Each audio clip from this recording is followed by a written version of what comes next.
Camping Spree with Mr. Magee. Early one morning at 7:03, Mr. Magee and his little dog Dee packed up the camper and hitched up the load, hopped in the Rambler, and then hit the road. They drove to the mountains far from the sea for 2 nights of camping, or possibly 3. "There's nothing like camping," said Mr. Magee. "I know you will love it. Just you wait and see. The views are fantastic. There's hardly a sound. Aside from the wildlife, there's no one around. And the air is so sweet you'll sleep like a log," said Mr. Magee to his small spotted dog. A few hours later they took a sharp right and found a great spot to lay camp for the night. It was high on a hill with a beautiful view of Mount Adams, Mount Lincoln, and Jefferson too. But perhaps the most wonderful feature of all was the brook that ran over a steep waterfall. Dee gathered red pine cones and branches and logs. Magee made a campfire and cooked some hot dogs. And as the sun set behind the far, distant knolls, as the embers went out, they felt tired and dozy, so they climbed on their bunk beds all comfy and cozy. But while they were falling asleep without care, along came a stumbling, bumbling bear. A kindly old bear whose sight wasn't so clear. He couldn't see far and he couldn't see near, but he could smell the marshmallows, sticky and sweet. The smell made him hungry. He wanted a treat.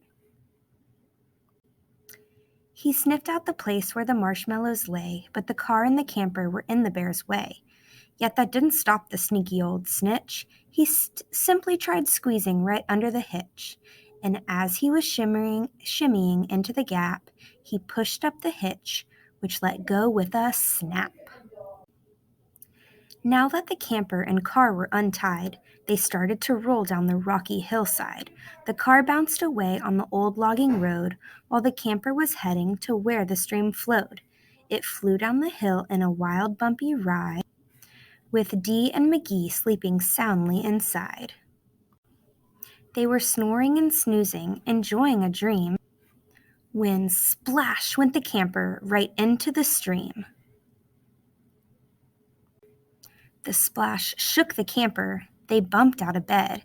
"Now what in the world was that?" Magee said. And when he looked out and saw where they were, his hair stood on end, and so did Dee's fur. They were caught in the rapids, but that wasn't all. They were headed smack dab for the big waterfall. Dee and Magee both started to quiver as faster and faster they headed downriver. But just when they thought they'd fall over the edge, their camper got stuck on a rock at the ledge. So there they were, stranded, Magee and his pup, on top of a waterfall 50 feet up. Meanwhile, that nearsighted bear from before was searching for one little marshmallow more, when lo and behold, as if out of a dream, he spied something sweet floating over the stream. But what the bear thought was a marshmallow treat was really the hitch and not something to eat. The bear was determined to capture his prize, so he jumped in the water right up to his thighs. He splashed through the stream to the edge of the fall and snatched up the trailer hitch, camper and all.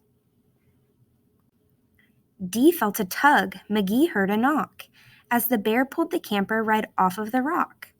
He dragged them both all the way back to the bank when he realized the hitch was not sweet, but quite rank. He spit out the hitch and left in dismay, while Magee and Dee's camper again rolled away. It flew down the path with a jolt and a jar and stopped in some bushes right next to the car. Dee popped her head out. Magee looked out too. Had they really stopped rolling? Could it be true? At last things were quiet and peaceful and still. They hooked up the hitch and drove off down the hill. And on the way home, Magee said to Dee, "That trip wasn't quite like I thought it would be." So when they got home with the sky turning red, they decided to camp in the backyard instead. The end.